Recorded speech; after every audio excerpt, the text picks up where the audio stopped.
Welcome to Madison City Channel's Know Your Candidates interviews, co-sponsored by the League of Women Voters of Dane County. I'm your interviewer, Shel Gross, and I would like to introduce Mark Pocan, running for United States Congress in District 2. As we begin, please tell our viewers what educational, occupational, and civic experiences you have that qualify you for this office, including your experience working with diverse communities. Sure. Well, thank you, and thanks for doing the program for voters to get a chance to hear from candidates directly. We appreciate that. So I've served now in the House of Representatives for the last 10 years. Elected in 2012, started serving in 2013. Previous to that, I served 14 years in the Wisconsin legislature, and previous to that, 3 terms in the Dane County Board of Supervisors. So served at local, state, and federal government. In Congress, the main committee I serve on is the Appropriations Committee. In fact, we just finished marking up all of our appropriation bills in the House, ready to get to the floor for full House action, but we did committee action the last 2 weeks. So kind of my busiest 2 weeks of the year just coming out of. And then I also serve on the Education and Labor Committee. That's an authorizing committee versus an appropriating. That kind of means it writes the laws as opposed to funding the programs. And then I also serve on the Joint Economic Council, which is one of 4 statutory joint committees between the House and the Senate. So we have House and Senate members on the committee, and that's kind of looking at the economic future of the country. So that's a little bit about what I do in Congress. Also, I have previously served as the Congressional Progressive Caucus Chair for 4 years, currently one of the co-chairs of the Equality Caucus, one of the co-chairs of the Labor Caucus, and involved in lots of other issues in Congress. And I think that gives a sufficient amount of my current background. Thank you. What specific strategies will you promote to combat the threats to our environment due to climate change? Yeah, I mean, there's a lot we need to do. We know that we're very close to the breaking point where we're at a point of no return on the planet warming up. A lot of people who don't want to talk about climate change think it's just warming of the planet. It's also the cooling of the planet, right? And the violent swings that we have of those temperatures. And that's exactly what we're experiencing. And we're almost at a point where we could see serious changes in the climate on this planet. I am a supporter of the Green New Deal to make sure that we have serious investments in climate change. I support all sorts of things from tax credits for wind and solar investment to direct changes on things like the amount of carbon a vehicle can put out, and many, many more things. In fact, recently in the infrastructure bill, we had funding for 500,000 new electric vehicle charging stations, trying to work towards that specific goal on vehicles. But there needs to be so much more we do as a country, especially when you look at us compared to other countries. We are one of the larger polluters, being one of the bigger manufacturing and other bases of business. And we have it really incumbent on us to do more. And during the Trump administration, we did less than, well, virtually every other country. I think maybe 2 other countries hadn't signed the Paris Climate Agreement. Now I think we're finally on a bit of a path, but a bit of a path doesn't do much. We need to do a whole lot more. Do you think Wisconsinites have adequate access to affordable health care services, including reproductive health and abortion care? What should be the role of Congress in addressing this? Well, I mean, we are the only industrialized country that doesn't have universal health care. I even got PolitiFacted on that, and it was correct. So I am a proponent of Medicare for all. I think we do need a system, a national system, that makes sure that every single person who lives in this country has access to health care. Right now, the model we have is that businesses largely provide it or largely don't provide it. And that's not a very sustainable model. We should, as the most powerful nation on the earth, be able to also have healthcare for every single person. It shouldn't matter, if you can afford it or not. It's something that should be really a universal right as a citizen. When it comes to reproductive healthcare, we saw the recent attacks that have happened out of the Supreme Court that bring Wisconsin back to law from 1849. 1849, when slavery was still legal in this country. 1849, when we used to charge a 6-cent tax per horse that carried a a vehicle or a cart. And if you had 2 horses, you got a deal for 10 cents. But that's the law that we have in place right now when it comes to reproductive health care, which is beyond crazy. We need to make sure we respect every single person. That means women also deserve the respect to have the freedom to make decisions about their bodies.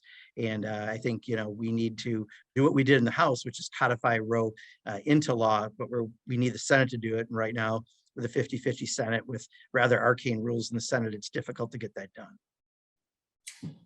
What legislation would you support to see that guns no longer get into the hands of those who would do harm with them? Yeah, I mean, I think there's a lot of things we need to do. We did pass a bill, a bipartisan bill, that did a number of things that probably got our foot wet, but we need to get the rest of the national body wet on this to make sure that we don't have kids who go to school in the morning and don't go back to their parents at the end of the day, which we have all too often. We have a thing on the floor of Congress where we have a moment of silence after one of these mass shootings. And every time we have that moment of silence, and I never see a moment of action. And at least that was a first step, seeing that bill come out of the Senate and out of the House. But, we need to do so much more. I mean, there really is no reason for weapons like AR-15s that get used repeatedly in these types of shootings. We can reduce the ability to get large capacity magazines that, again, aren't used for hunting. No one is trying to take away anyone's rifle for hunting or handgun for personal protection. However, we do have to do other things that certainly weren't even in the minds of the people who wrote our Constitution and who now look at a modern 2022 United States. We have to make it that people can be safe and sound. And unfortunately, the gun manufacturers, AKA the NRA, are very well-funded special interests that want to keep making money, even if it means off the back of kids getting shot in schools. And that's unacceptable. And there's more that we have to do through the House and Senate. What are your plans to preserve the long-term sustainability of Social Security for the elderly and people with disabilities?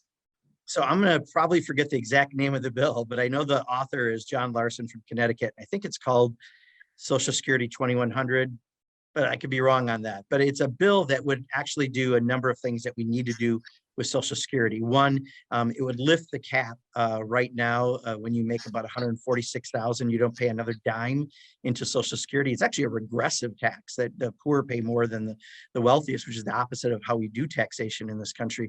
It would lift that cap so that people who make more than 400,000 would be paying in more into the system. It would also do things like increasing the amount of increase that we give to seniors.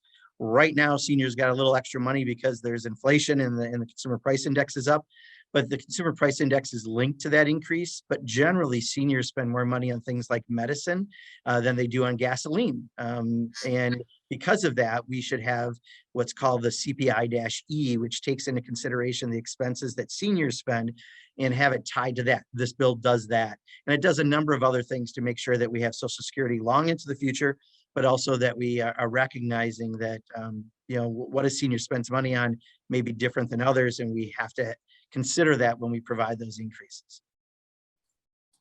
What are the priorities you see for the second congressional district, and how would you address them? Yeah, I mean, honestly, I think our priorities really aren't that different probably than the other national priorities. People are concerned about whether or not they can afford their rent or mortgage. Do they have health insurance for their family? Can they feed their family? Can they take a family vacation? Beyond that, obviously concerns about freedoms, like freedom to make decisions about your body, freedom to marry who you love. There's a lot of the basic kind of common sense sort of things are what people care about, but government and common sense really don't belong often in the same sentence these days. And because of that, there's a lot of challenges I think that people face, which is why when I go to Congress, a body that, by the way, is about half millionaires and half lawyers, of which I am neither, we want to be able to make the best decisions for the average working family. And that's, the lens I take to work every single day as I'm trying to make decisions. So, I think things like addressing climate change and addressing healthcare and making sure that we raise the minimum wage and people have a good family supporting job. I mean, those are some of the core fundamental issues that I talk about every day, but also, in the South Central Wisconsin, especially in Madison, a lot of people care about things like foreign policy. So I often wind up, worried about countries like Yemen which is probably the biggest catastrophe on this country right now when it comes to war and famine and conditions like that. So I'm very fortunate to have a district that allows me lots of latitude to do a lot of different issues. Fortunately, serving on appropriations, you literally have access to every single issue that's under the sun, and I try to be as active as I can. What opportunities do you see to work across the aisle on issues important to your constituents? Yeah, I'll tell you again, back to appropriations and probably just having come out of this, we were having lunch one day, Democrats and Republicans together, and, under the prospect of what if the Republicans take the majority because of the extremists, the Marjorie Taylor Greens of the world that are out there. She may be the one who rushes to a camera, but there's another 20 for every Marjorie. And that's the problem. So we asked, a couple of questions, what would happen if they took the majority?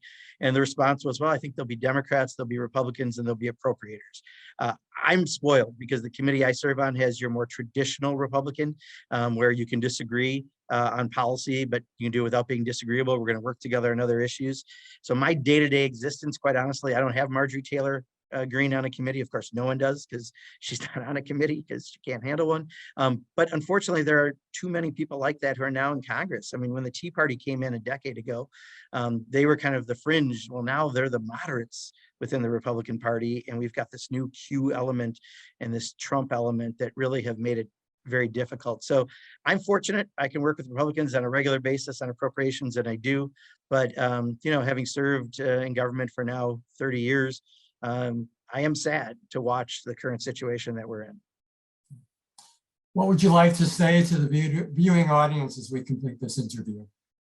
Yeah, just, I appreciate and have been honored to be able to serve this district for the last decade in Congress.